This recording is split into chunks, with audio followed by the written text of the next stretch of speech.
Hi everyone, Carol and Kristen here with our friend Skelly. If you were in my music class at Holy Cross, you will recognize Skelly, the skeleton. But he's with us today. We used him for posture. He's with us today for a different reason, because we are talking about Memento Mori today, which means remember your death. And so actually throughout Catholicism, there have been a lot of sisters and monks and religious who would actually keep a skeleton on their desk to remind themselves that they will die. And this is actually a really powerful Catholic practice, because the deal is, if we remember, every day that this is not our home, that we are destined for heaven, that that's where God wants us to be, hopefully we're going to live a little bit differently. But if you tune into our video last week about hell, so often we don't want to deal with these realities. Right. We don't want to think about the fact that we're going to die. We don't want to talk about the fact that hell is real. We don't want to think about it. And you know what? That's a point to be made right there, that you have to lean into the uncomfortablenesses of life. That it is uncomfortable to think about your death. It is uncomfortable to think about pain and suffering and sorrow and hell. Those are uncomfortable topics. Yeah. But they're not going to go away. Just because we think they're uncomfortable doesn't mean that we don't have to deal with them. As Dad says, although this is not his quote, but he always says, ain't none of us getting out of here alive. Yeah, not his quote. No, and we're not. And I think a more healthy way to deal with that is to lean into it, accept it, think about it, talk about it, make it a part of your daily life. Make peace with it. Make peace with it. And something that can help you make peace with it right from the get-go. Father Mike Schmitz has a great video about Memento Mori and explaining it, so definitely check his video out. I think it was from 2 years ago. We can link it for you. But he talked about how it also, a lot of people think about it as futuristic, remember that you're going to die. Yeah. And that's good, because that is part of what that all means. Yeah. But it also is referencing past tense to remember that you have died.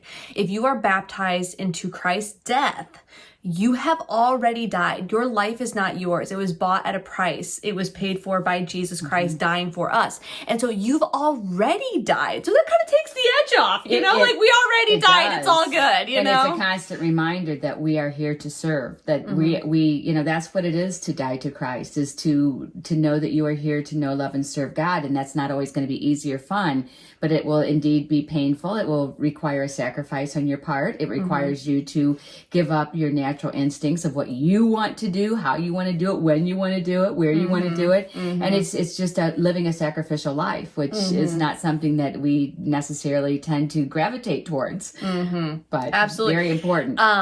The Hallow app actually has a different translation of a prayer that we pray often, and they say, not what I want, but what you want, which is, very similar, but I like that they say want, because, that's just, I think, more our normal vernacular. We're like, what do I want, and I just think that every day you're supposed to wake up and say, you know what, I've already died. My life is not my own. God, what do you want? And actually, we also recently saw Sam Horns Jr. speak at the Bryan Area Christian Prayer Breakfast. And he said, I was always asking God, why? And that his life really took a turn for the very positive when he started asking God, what? What do you want? What do you want me to learn from this? What would you like me to do in this situation? Right. And I think, yet again, when we think about the fact that we've already died and that our lives are not ours, they're God's, and it's all about what he wants, and we say, what is it you want?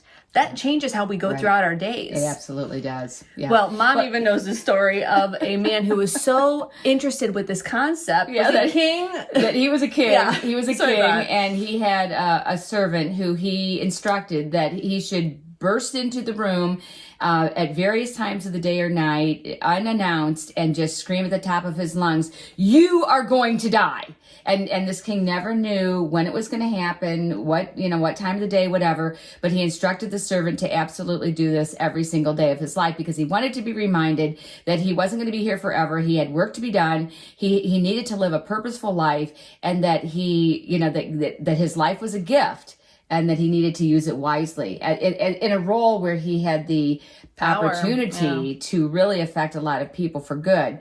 And he thought that the best way to do that was to remember that he was going to die, which keeps it all in perspective. Well, and I was going to say something else it does too is creates a sense of urgency. You know, I think sometimes we get so complacent. You know, it's like, okay, well, I will do good things, but I'm going to do them on my own time. I'm going to do it when I feel like it, you know, and at the same time, like this sense of urgency that like we only have so much time and we don't even know what it is. And you think about people who are dying, who know they're dying. I mean, we're all dying, but they know that their time is very limited in a way that the rest of us, it's true for us, but we don't know it in the same way. They are living with urgency and purpose and direction. Well, hopefully purpose, because, not only this sense of urgency is really important today, I think, because we are living in a world where Satan has a huge foothold on society and on individuals, and we only have so much time. There is urgency, so it is good to remember Memento Mori. You know, the opposite of Memento Mori is Memento Vivere, V-I-V-E-R-E, and that is remember that you must live. So it's just the opposite. Remember that you must live. And some people will say, well, you know, you don't want to get preoccupied with death, because if you're preoccupied with death, then you don't really live your life. So they say you need to keep a balance. You need to remember that you also must live. But yes, that's true, to have a healthy balance, and you must live. But you must remember that if you give your life to Christ as a Christian, that life should be filled with service to other people. Mm-hmm. So I like the idea of looking upon this as if you've already given your life to Christ, you have already died, you've died to Christ. So yes, there needs to be balance, but everything that you think, say, and do, every action you take should be motivated by, is this going to take me and everyone who surrounds me closer to heaven or further away? Mm-hmm. What's the choice going to be? And it comes back to the thing that we always talk about in our ministry is mastering the moments, mastering the moments, mastering the moments. Mm-hmm. And if we can master our moments, then if we can master every moment for a full minute, then we can work on 5 minutes. Mm-hmm. And honestly, that's a chore to master every thought that goes into your head for a full 5 minutes. And when something, and not that you can control that a negative thought comes into your head, but you can control the next thing you do with that negative thought. Are you going to take it to a better place? Are you going to try to turn it around and not ignore it and say, oh, I had that thought that wasn't really glorifying to God. So how can I turn that into a glorifying to God moment and thought? And so it's hard work. It's a lot of work. And sometimes that's why I like when I pray, a lot of times I do just like to be completely quiet and just look at God, let God look at me. We just sit there and stare at each other, because that's almost easier for me than allowing my mind to go, because I always end up sometimes not in such a great place. And anyhow, so that Memento Mori, remember that you must die, also remember that you must live. Yes, you must live your life for Christ, and that is a certain kind of a death. So absolutely. And it comes back to, these are different, honestly, prayer forms and different mindsets that help you live a life for God. Right. So if this is something that resonates with you, then this is absolutely a prayer form that you might want to enter into. And we can also link a devotional that a sister wrote that kind of leads you through, and I think it's like 40 days of practicing. Are you talking about the Memento Mori rosary? Or are you talking about something else? Oh, okay. No, so there's devotional. That. Okay. Yeah. Devotional. So, but there's also the Memento Mori rosary, and that focuses on the different aspects of Christ's life. And it has 5 decades, and it's the birth of Jesus at Bethlehem. It's Jesus instituting the Eucharist. It is Jesus carrying the cross to Calvary. The 4th is Jesus is crucified, and the 5th is Jesus is risen from the dead. And those are the 5. That's the Memento Mori rosary. So I didn't even know they had one. Yeah, there is such a thing. So we can link the devotional, we can link the rosary, because it's just a great way to enter in. And then to just take this to your actual death piece for just a second. 1 year for Christmas, Mom and Dad decided that really? they were... You're going to tell this story? Yes, no, but there's a reason. They decided that they were going to buy our cemetery plots. And Mom decided she was going to do it up real big, and she got these RIP little tombstones that she wrapped up. So we opened them, and there's our cemetery plot. I thought it was great. My brother was actually ticked, and my sister was kind of somewhere in the middle. They always always have a different perspective. All three of them have always had a completely different perspective, no matter what it is. But Kyle's like, what? I made it comical. I put a picture of a tombstone. I put R.I.P. I'm like, Kyle, when I went to buy the cemetery plots, the guy said, when we were laughing, and the guy goes, it's one of two things. People either come in here crying or laughing. He said, we prefer the laughing. But I did it because the cemetery that our family's in is running out of plots. And I'm like, we want to make sure that we have a place to bury the family. And I said, Kyle, if for no other reason, this plot is worth like $350, $400, and it's never going to, that's like money in the bank. You can take that in and cash it in if you're so disgusted by this, but at least there is a place to bury yourself and you don't have to pay for it because we just did.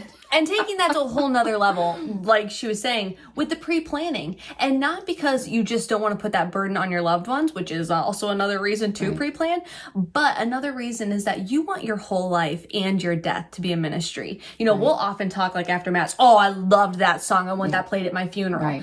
Because how many funerals? Yes. How many funerals have we been to where it was so personalized to that person that their ministry and their spirit, we were celebrating their life in a really beautiful and personal way. Yeah. And we were also being encouraged because of how beautiful, the music, the prayers, the petitions, all those things that can be tailored. Absolutely do it because it continues your ministry. We've talked about how many people, they did so much good on earth while they were alive and they never knew the ripple. And that's going to be true for so many of us that, the good that we do, we'll never know until we're dead what that was. Mm-hmm. But let your ministry continue to live on. And so we really encourage pre-planning your funeral, 1, so that the burden doesn't fall on your family, 2, so that you can actually embrace the fact that you are going to die, very much the Memento Mori, and then 3, because your life is a ministry. So don't you want your death to be a ministry? Don't you want people to leave your funeral feeling uplifted and inspired to continue their work until they are also in the hands of their Creator? Yeah. So Memento, what? And I want to just say this before we close out.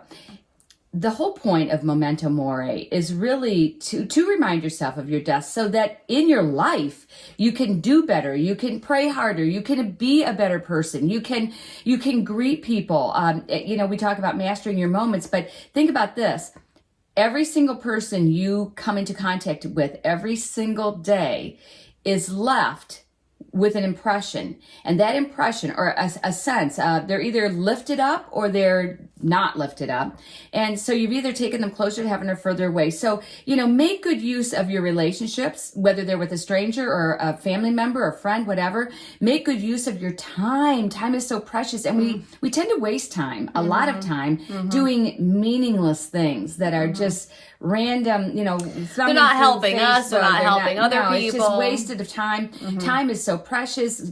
You mentioned the sense of urgency. We only all have so much time on this earth. And even if we only live to be 100, that time will pass very quickly. I remember watching an interview with Billy Graham, and they asked him the question, what surprises you most about life? And he responded, how quickly it passes.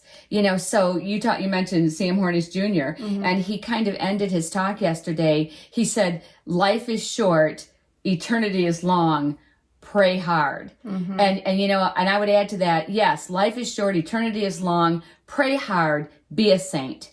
Be a saint. That's what we're called to. And if Memento Mori helps you, then absolutely enter into this prayer form. So we'll give you resources in the description. If you've been so inspired by today's video and by Skelly's presence here, you can visit www.luminousministries.com/donate. Please like and share this video and leave us commentary. Let us know, have you heard of Memento Mori? Is it something that you practice in your own life? Are you going to put a skeleton / a skull on your desk like some of these sisters and brothers who have found that to be very inspirational to them? How do you feel about Memento Mori, and do you think it will help you to lead an even more powerful witness for Christ? We hope that you have a blessed and beautiful day, and that you remember, you will die, so go live it up for Jesus.